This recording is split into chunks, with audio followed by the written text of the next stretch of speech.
وفصالہ فی عامین، وفصالہ، فصال فصل عربی میں کہتے ہیں کسی چیز کو جدا کرنا، الگ کرنا.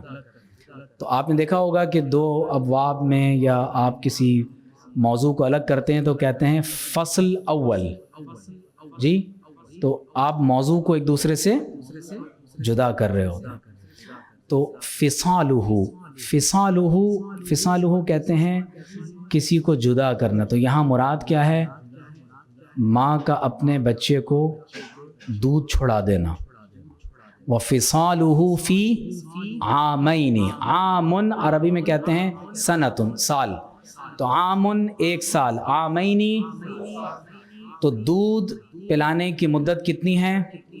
ہمارے ہاں عموماً ایک گمان یہ پایا جاتا ہے کہ شاید لڑکے کو 2.5 سال اور لڑکی کو، تو یہ غلط ہے. تو لڑکا اور لڑکی دونوں کو فصالہ، دودھ چھڑانے کی جو عمر ہے وہ کتنی ہے؟ تو وفصالہ فی عامین، اور اس کا دودھ چھوٹنے میں کتنے برس لگے؟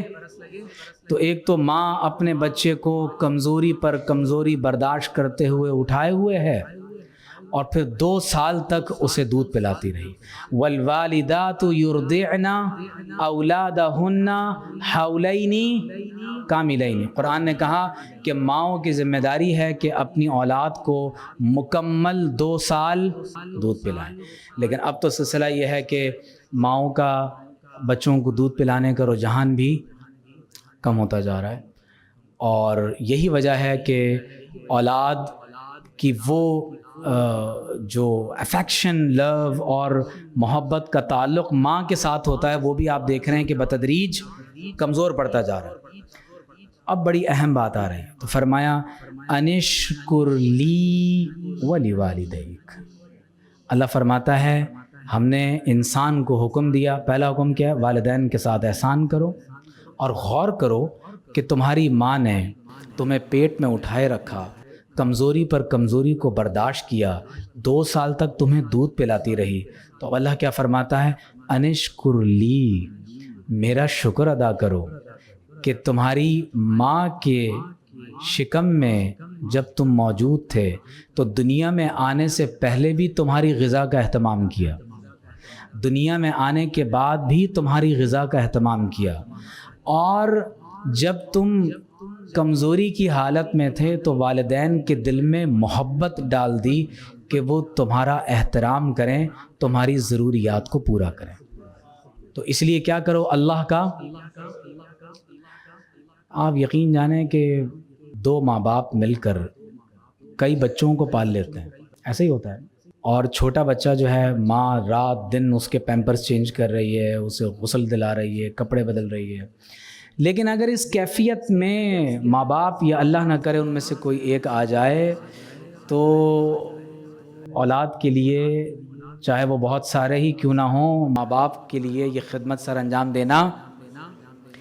تو فرمایا کہ اگر تمہارے ماں باپ کے دل میں یہ محبت میں نے ڈالی ہے تو انشکر لی، میرا شکر ادا کرو، ولی والدیک، اور اگر میرے شکر کے بعد تمہارے شکر کے سب سے زیادہ کوئی حقدار ہے تو تمہارے والدین.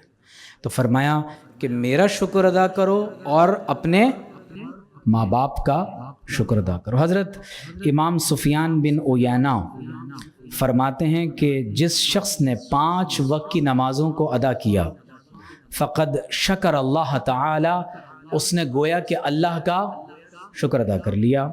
ومن دعا لوالدیہ فی ادبار الصلوات، اور جو اپنے والدین کے لیے ہر نماز کے بعد دعا کرے. کیا دعا؟ رب ارحمہما کما ربیانی، اے اللہ میرے دونوں والدین پر رحم فرما جیسے انہوں نے میری تربیت کی جب میں بہت چھوٹا تھا.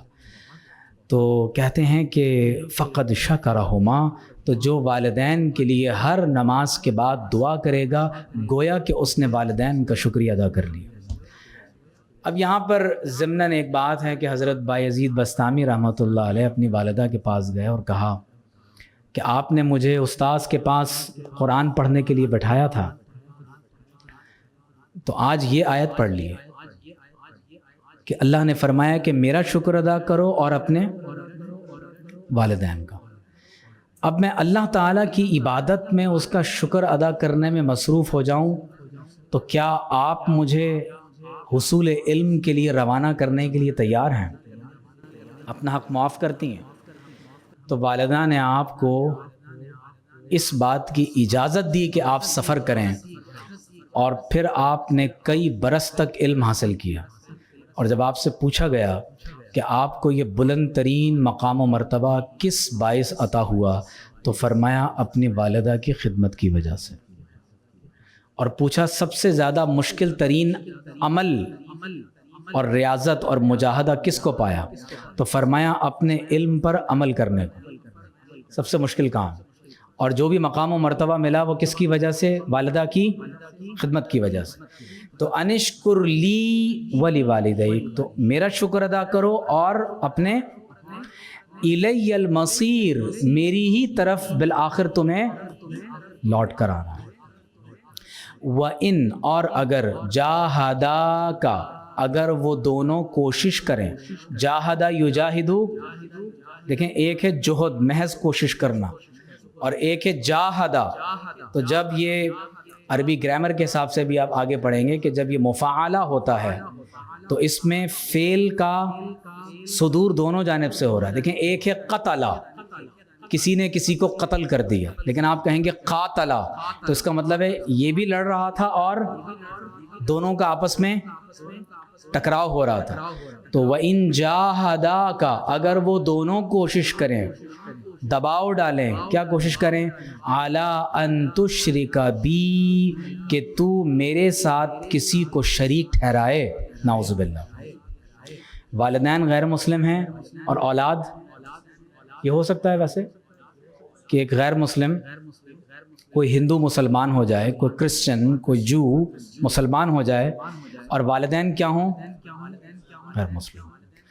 ما لیس لک بہ علم، ما لیس لک، جس کا تمہارے پاس بہ علم، ما لیس لک بہ علم، اور تمہارے پاس اس کے بارے میں کوئی علم نہیں ہے۔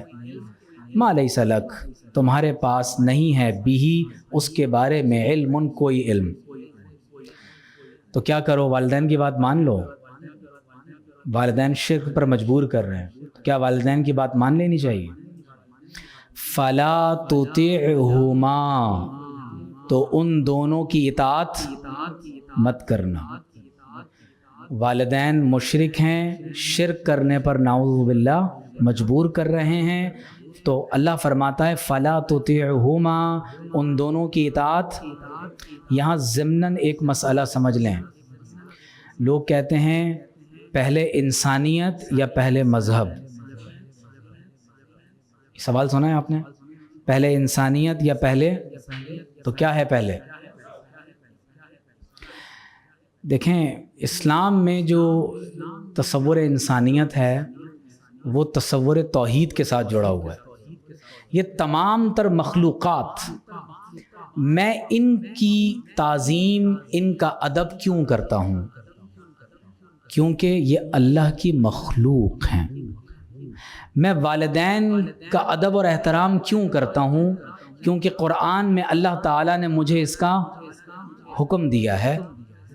جی، فلا تقل لہما اف، ایک جگہ فرمایا اپنے والدین کو اف بھی مت کہنا، انہیں مت جھڑکنا، ان کے ساتھ بہت نرمی کے ساتھ گفتگو کرنا۔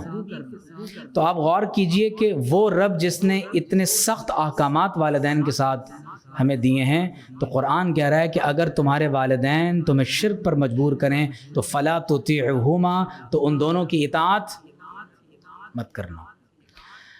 تو ہمارے نزدیک ایمان پہلے ہے، کیونکہ ہم اس کل کائنات کو ایمان کے پرسپیکٹیو میں دیکھتے ہیں، ہم اسے ایمان کے تناظر میں دیکھتے ہیں۔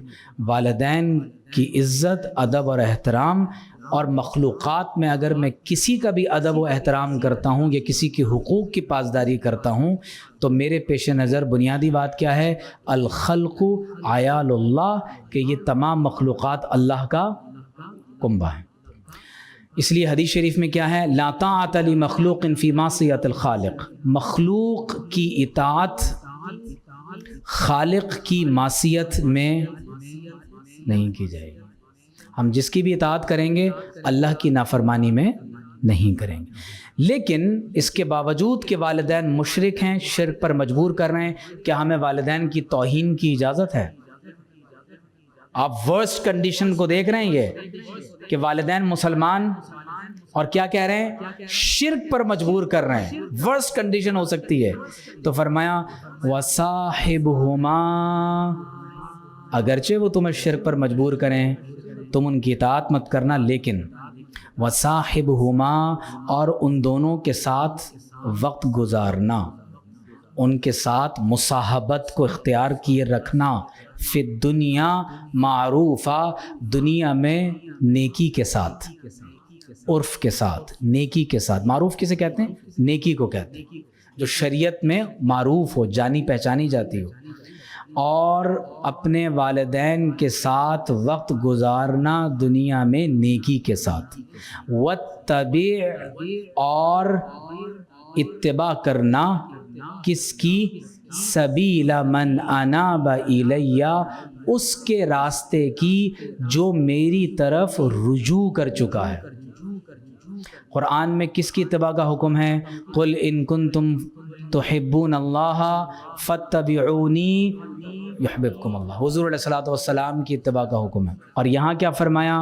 واتبع سبیل من اناب الیہ، جو میری طرف رجوع کر چکا ہے اس کے راستے کی اتباع کرو۔